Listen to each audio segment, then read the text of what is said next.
Good morning, everybody. My name is Ron Sparkman, and I'm the Chief Curiosity Correspondent here at the Space Foundation Discovery Center, and we are happy to host the Cool Science Festival here today in our studios. We've got a couple of them that are set up now, and our first wonderful guest of the day is Autumn from Micro. So, Autumn, you want to let everybody know a little bit about yourself, and then we're going to intro this amazing video that you did. Hi, everybody. I am so excited to be here at the Cool Science Festival. So you're going to learn a bit more about micro DIY and micro in this video, but just a quick introduction. I'm from Micro, and we make 6-foot tall museums, and we put them in places where people already are. So we take the content that you might see in a big museum, we take big ideas, and we squish them into little boxes. And what I'm about to show you in this video is how you can do that at home. During the pandemic, you probably can't visit a museum as you normally would, but you can make your own museum at home. And that's what Micro DIY is going to teach you how to do. So I hope you enjoy this video. Please ask any questions, comment on the live stream. I'm going to have a Q&A at the end of this. So any reactions you have, add them in the live stream. And if you have any questions for me or any questions you've ever wanted to ask somebody who works in museums, I'd be happy to answer them for you. Thanks.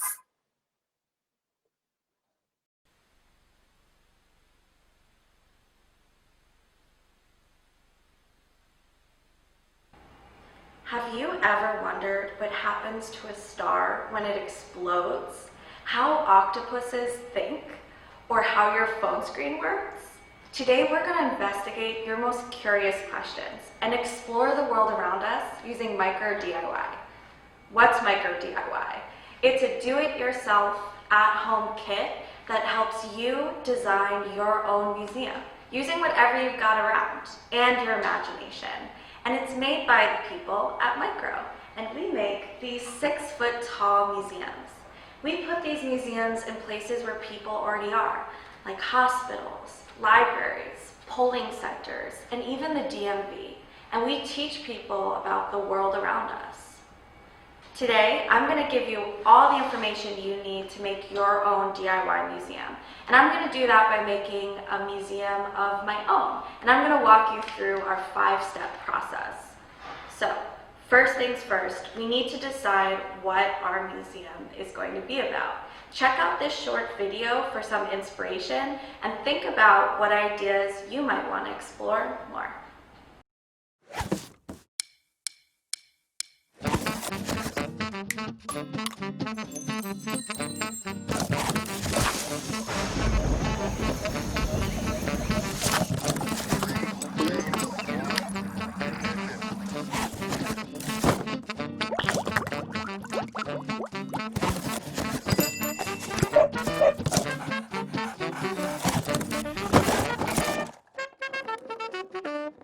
So what did you think of that video?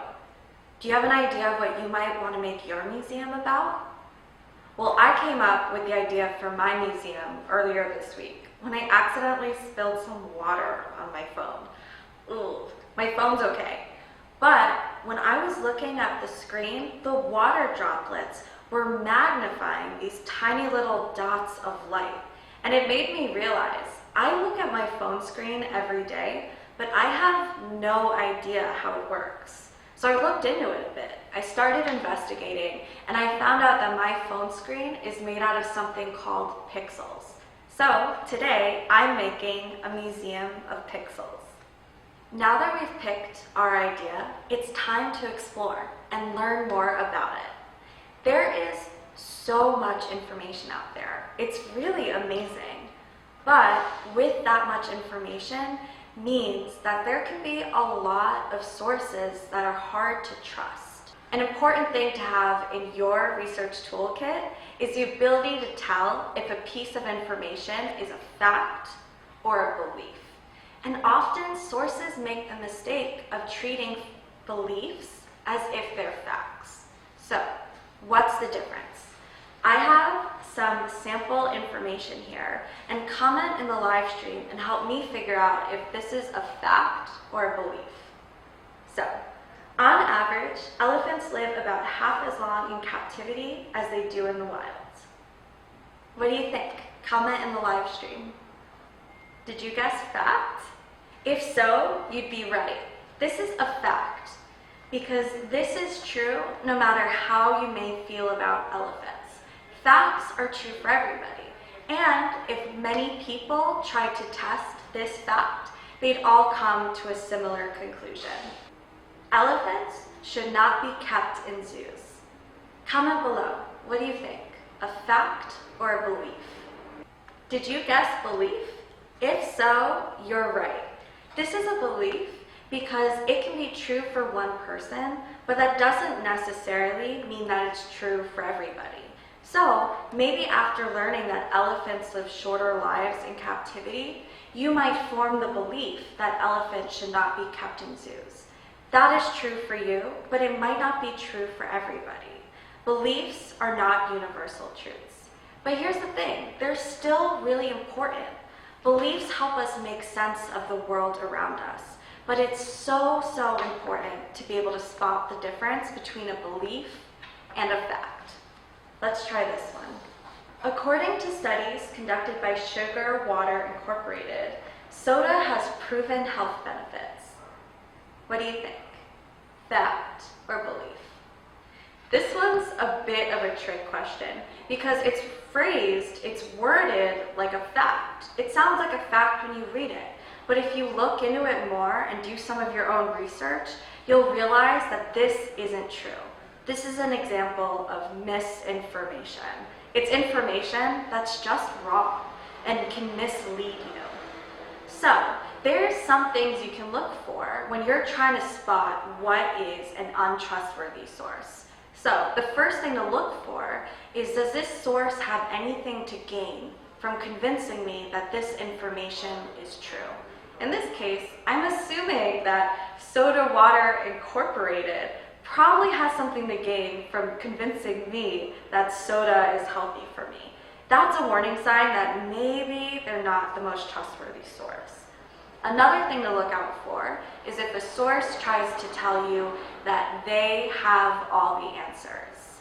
Untrustworthy sources can often tell you what you want to hear, but they don't have a lot of evidence to back it up. And lastly, untrustworthy sources can make you feel like there's an us versus a them. They try to convince you that we have all the answers, we're right, and the others are wrong. Those are some things to notice. If you notice any of those patterns, it might mean that a source isn't to be trusted. On the other hand, trustworthy sources admit when they're wrong. They can say, I don't know. They can say, I don't have all the answers, and they let new evidence change their mind. Now that we've explored our idea more, we have all the information we need to write our story. I think that all great museums tell stories about facts, and these stories are going to help people care about your idea as much as you do. Like every good story, ours is going to have a beginning, a middle, and an end. And I'm going to use one of our DIY worksheets to help me write out my story. So, the first thing I need is the start of my story, the introduction. In this part of my story, I need to give my audience all the information they need to understand my idea. It can also be helpful to connect my idea to their everyday lives. If people can relate to what I'm talking about, they're more likely to be interested in learning more. So if I'm building a museum of pixels, the first thing I probably need to do is define what a pixel is. Then I can relate it to people's daily lives. I can relate it to their phone screens, to their computers, and to all the tech that most people use every day. So I'll start there. Next, I need to pick what we call power facts. Power facts are a term that Micro uses to describe information that's quick, it's concise, and it gets people excited to learn more. So a great way to pick a power fact is to think about what stood out to you when you were doing your own research. Like, I remember when I was reading about pixels and I learned that my phone screen has over 1 million of them. It blew my mind. That's a great power fact. And for my second power fact, I think it would be cool to explore how pixels work and how the colors of pixels work and how they mix together different colors to create a bigger image. So that's going to be what my second power fact is about. Now that we have our power facts, it's time to write our conclusion, the end to our story. So now we're taking all of the new information that people learned about your idea, and we're going to make sure that they leave with something. This is the moral of the story. This is a call to action. So what do you want people to leave your museum knowing? Is there anything you want them to do with this information? This is our conclusion. So for the Museum of Pixels, I know when I started reading about pixels, it made me appreciate the day-to-day in my life so much more. I realized I look at my phone every single day, but I have no idea how the phone screen works. I would love it if people would leave my museum identifying something in their daily life that they don't understand and learning more. So that's going to be my call to action. And that's it. We have the skeleton for our story. Now we have everything we need to start telling our visual story. And we're going to do that through design. Now we're ready for my favorite part of this process. We're going to build our museum. And a first step that can be really helpful is to draw out your ideas on paper first. So that's what I'm going to do right now. So I have this really big box that I think will be really great. It's about 1 foot long. So I'm going to use that. It's about 1 foot tall, 2 feet wide. And what I'm thinking is it could be really cool to make pixels that people can see, because the thing about pixels is they're so small you can't see them.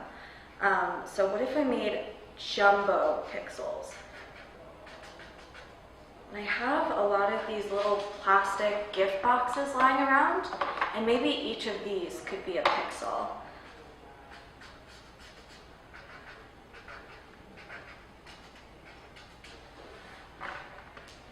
And then what we can have is there's a flap on the front of the box. So maybe that's where I put all my power facts. And then when they're done reading the power facts, they can open up the lid of the box to reveal the pixel grid we have inside. All right, I'm taking a look at my drawing, and I think I like it. So it's time to start building. Now remember, after you've already drawn your idea, it's not set in stone. When you're building, play around, have fun, and try new things. So the first step I do before I start building is I just grab a bunch of supplies all around my house, spread them on my table, and start throwing stuff together. The thing with really great design is it's more than just putting something pretty on a page. Good design also tells a story. Every design element should further your message. So the same way I wrote out my story before, now I'm going to visually tell my story through my design. So keep that in mind when you're creating. Another great thing about really good design and about Micro's design is we keep it simple. So think of any idea, the simplest, easiest way to convey it, it's probably the best way to do it. So start from a place of simplicity. Another thing is make mistakes. This is a fun time to just make something yourself. So it's okay if your museum doesn't come out perfect like you imagined it would. This is a time to experiment and to explore. And there's no wrong way to make a DIY museum. As long as you're trying something new and keeping an open mind, you're doing everything right. This is the Museum of Pixels. This museum explores how screens work, and specifically what pixels are. There are these tiny, tiny little points in a picture that are barely visible to the human eye, but they impact our day-to-day in ways that I can't even begin to fathom. So let's explore these mysterious little things. So, first question is, how do screens work?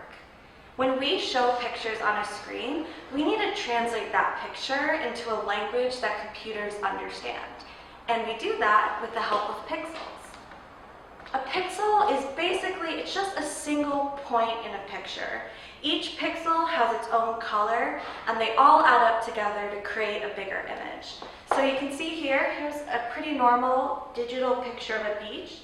When you zoom in, you can see that it's made up of all these tiny little squares, each designated with its own color. And all of those add up to create this bigger picture. Now, here's the really crazy thing. This screen that we're looking at right now, this iPad screen, has over 3 million pixels in it. I'm going to say that again. 3 million pixels, just in this tiny little thing. And the really amazing thing is that pixels only contain 3 colors in them. So most pixels are usually made out of 3 colors: red, green, and blue. And computers mix these 3 colors together almost like mixing paint. And if you change the amount of each of these 3 colors, you can create any other visible color. So I'm going to show it to you right now. I have this little dial, so I can turn up my red, my green, and my blue. But here's where the really amazing stuff starts to happen. When I start mixing these colors together, I get a whole range of different colors. And this just goes to show that just by using 3 colors, red, green, and blue, you can create any other color. Pixels are really tiny. If you want to see them in real life, you need a magnifying glass or a microscope. But what if pixels were giant? What if they were big enough that you could see them with your naked eye? Well, they might look something like this. This is a giant pixel grid. This is what pixels might look like if they were a few inches big each.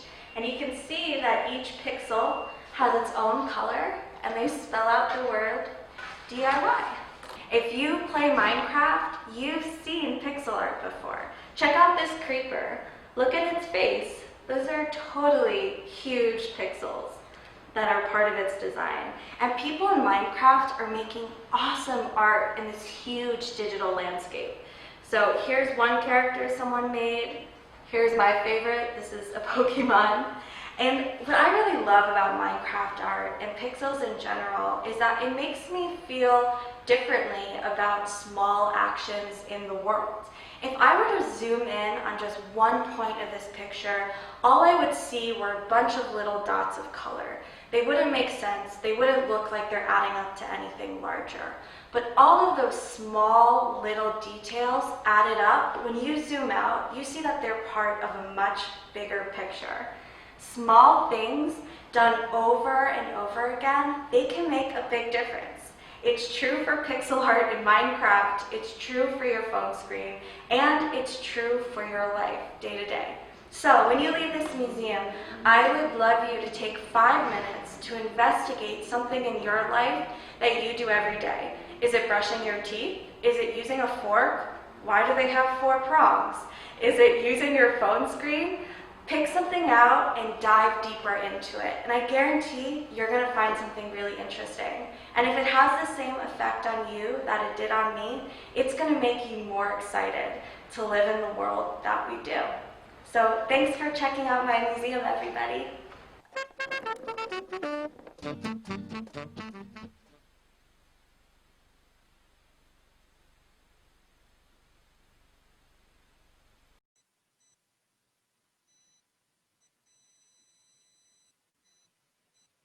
Watching that video.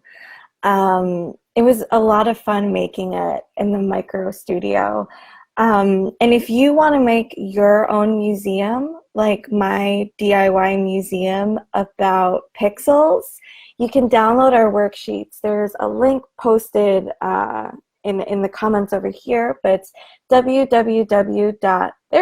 micro.oo/DIY. And these worksheets, this packet, it's free. So download it, check it out, and make a museum of your own. And the really exciting part is Micro is looking at the DIY museums that people come up with, and we might even make one of those museums into a full-sized Micro museum. So definitely check out our worksheet pages. If you're an educator or if you know anybody who might be interested in bringing DIY into their classrooms, we have another talk with Cool Science coming up this Wednesday, where me and my friend Jake, we're going to be talking a bit more about our teacher resource packet, which includes all the information that any educator is going to need to bring this into their classrooms and to bring this to a group of people. So thanks again, everybody. Have fun, stay curious, wear your masks, and stay safe.